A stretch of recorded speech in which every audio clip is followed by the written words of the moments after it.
ગુજરાતી સિનેમાની ઐતિહાસિક અને દર્શકોના દિલમાં વસેલી ફિલ્મ મયારમાં મનડું નથી લાગતું 25 વર્ષ બાદ નવા રૂપરંગ સાથે ફરી એકવાર સિનેમાઘરોમાં ધૂમ મચાવવા આવી રહી છે.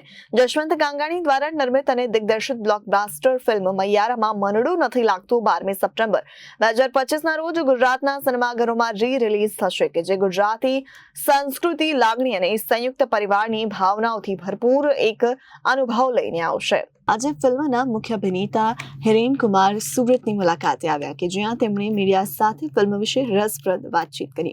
હિરેન કુમારે જણાવ્યું કે મયરમાં મનડું લાગતું નથી એક એવી ફિલ્મ છે કે જે ગુજરાતી સંસ્કૃતિ અને પારિવારિક લાગણીઓનું સુંદર રીતે નિરૂપણ કરે છે. આજના સમયમાં જ્યારે લોકો વિભક્તિ થઈ રહ્યા છે ત્યારે આવી પારિવારિક ફિલ્મની ઝંખના દર્શકોમાં વધી રહી છે. અમને ખૂબ આનંદ છે કે આ ફિલ્મ ફરી એકવાર સિનેમાઘરો થકી દર્શકો સુધી પહોંચશે. ફિલ્મની મૂળ વાર્તામાં કોઈ ફેરફાર કરવામાં આવ્યો નથી, પરંતુ નવી ટેકનોલોજીનો ઉપયોગ કરી તેને આધુનિક રૂપરંગમાં રજૂ કરવામાં આવી છે કે જેથી દર્શકોને એક નવો અનુભવ મળે.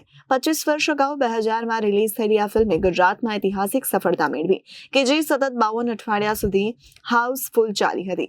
દર્શકોના ઉત્સાહને કારણે ઘણી જગ્યાએ લાઠીચાર્જ જેવી ઘટનાઓ પણ બની હતી કે જે ફિલ્મની લોકપ્રિયતાને દર્શાવે છે. આ રી-રિલીઝ ગુજરાતી દર્શકો માટે એક નોસ્ટાલ્જિક ભાવનાત્મક અને અનુભવને લઈને આવશે. ત્યારે 12મી સપ્ટેમ્બરે સિનેમાઘરોમાં ફિલ્મ જોવા માટે તૈયાર રહો અને ફરી એકવાર ગુજરાતી સંસ્કૃતિના અનોખા રંગમાં રંગાઈ જાઓ. સૌથી મોટો રેકોર્ડ આપણે આ વખતે સાબિત કરીશું કે 25 વર્ષ પહેલાની આ મેજિકલ ફિલ્મ જેની અંદર કલ્ચર, રંગો, આપણા ગીતો, આપણા સંસ્કારો, આપણું સહકુટુંબની ઘટનાઓ, આ બધાનો માહોલ છેલ્લા 15 વર્ષથી આપણે ત્યાં બદલાઈ ગયો છે. સોસાયટીઝમાં પણ, આપણા એપાર્ટમેન્ટમાં પણ, જ્યાં જોઈએ ત્યાં પોતે પોતાની રાણી અને પોતાના સંતાનોની સાથે જીવતા વ્યક્તિઓની વચ્ચે સંયુક્ત પરિવારની આ ભાવના ક્યાંક ને ક્યાંક એ લોકો મિસ કરે છે, જીવાતી નથી. પણ આજનો આ દોર જ્યારે ગુજરાતી સિનેમા આપણા આટલા લેવલ પર નેશનલ ના લેવલ પર ડંકો વગાડી ગઈ છે કે વર્ષ લેવલ ટુ હિન્દીની અંદર રેકોર્ડ બનાવી રહી છે, એ સમયમાં આ સિનેમા મારે આપણા ગુજરાતના એ પ્રેક્ષકો માટે લાવી છે કે જે લોકોને પોતાની ચાહીતી લાગણીઓ નથી મળી રહી. ગુજરાત આપણું 15% શહેરોમાં વસે તો 85% સ્મોલ ટાઉન્સમાં અને ગામડાઓમાં જે વસે છે એ 85% વર્ગ છે. એ લોકોને ઉત્સવ જેવી ફિલિંગ આપવા માટે અમે લોકો ફરી પાછા લઈને આવી રહ્યા છે. અમારા નિર્માતા, અમારા ડિરેક્ટર જસવંત ગાંગાણી અને અમારી આખી ટીમ આજના રૂપરંગ, આજની લેન્થ. એક જમાનો હતો જ્યારે 3 કલાકની ફિલ્મો જોવાનું લોકોને ખૂબ ગમતું. આજે મલ્ટીપ્લેક્સના જમાનામાં 2.5 કલાકની ફિલ્મનો જે એ લોકોને આદત પડી છે તો અમે રીએડિટ કરીને નવા રૂપરંગ સાથે એ સિનેમાને અમે ફરી પાછા લાવી રહ્યા છે. લાવવાનું કારણ એ છે કે ઘણી ઓછી ફિલ્મ હોય છે જે આટલી લાંબી લોકોના હૃદય પર રાજ કરતી હોય. એવું કહેવાય છે કે 52 અઠવાડિયા આ ફિલ્મ ચાલી હતી તે સમયે અને પછી બંધ કરવી પડી કારણ કે પ્રેક્ષકોને એટલો ઘસારો જોવા મળતો હતો, પથ્થર મારો, લાઠી ચાટપટ. હું એ પૂછવા માંગુ છું આપને કે હવે જ્યારે ફરીથી રિલીઝ થઈ રહી છે, શું લાગે છે કે પ્રેક્ષકોનું દિલ એટલું જીતશે અને શું નવા રૂપરંગમાં આવી રહી છે કે ડિટ્ટો જે ફિલ્મ અમે જોઈ ચૂક્યા છે એઝ ઇટ ઇઝ ફિલ્મ પણ આજની ટેકનોલોજીમાં કલર કરેક્શનથી લઈને જે આપણે ટેકનોલોજીકલ આપણે સુધારા વધારા કરવા પડે એની સાથે, કારણ કે આજની ટેકનોલોજી અલગ છે મલ્ટીપ્લેક્સથી.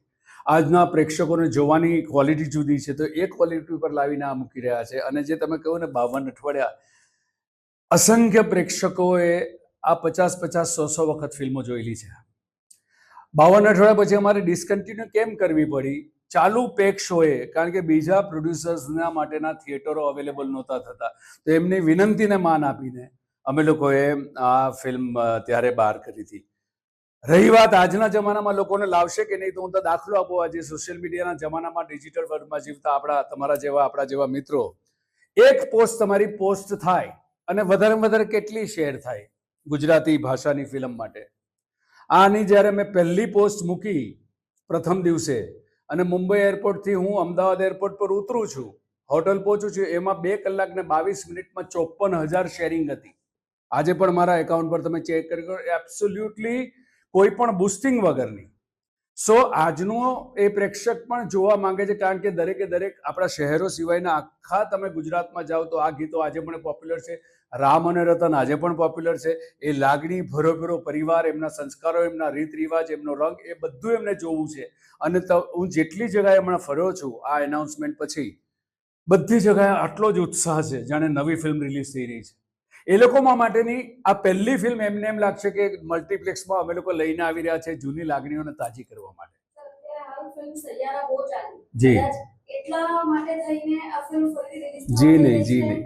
પછી કેવી રીતે દીકરો બાપને દીકરો જાણતા ન શીખવી શકે. સૈયારા તો હમણાં હિટ થઈ છે, રાઈટ છે. એની પહેલા હિન્દુસ્તાનની ફિલ્મમાં અદ્ભુત ગ્રેટ લવ સ્ટોરી અદ્ભુત સફળતાઓ પામી જ છે.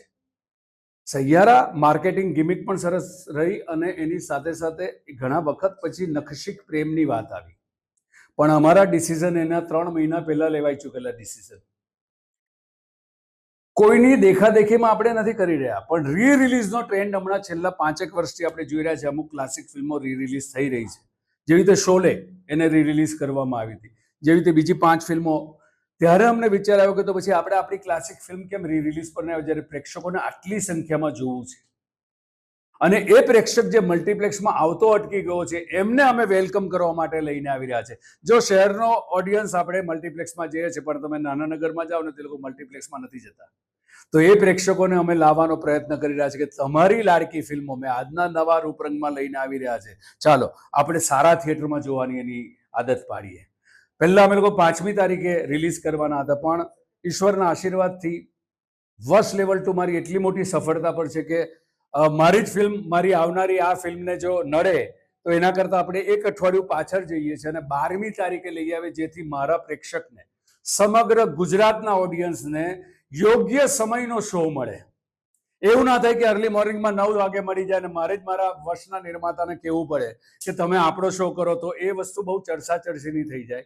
એના કરતાં 1 અઠવાડિયું રાહ જોઈને આપણે 5ની જગ્યાએ તમારી મદદથી અમારે લોકો સુધી એ કહેવડાવવું છે કે હવે આપણે 5મીએ નથી આવી રહ્યા, પણ આપણે આ ઉત્સવ થિયેટરોમાં ઉજવીશું 12મી તારીખે. 1 અઠવાડિયું પાછળ જઈ રહ્યા છે આપણે. 12મી સપ્ટેમ્બરે તમારા બધાની આજુબાજુના થિયેટરમાં આપણી મૈયર ગુંજતી હશે અને આપણે બધા મળીને તે અવસર ઉજવીશું.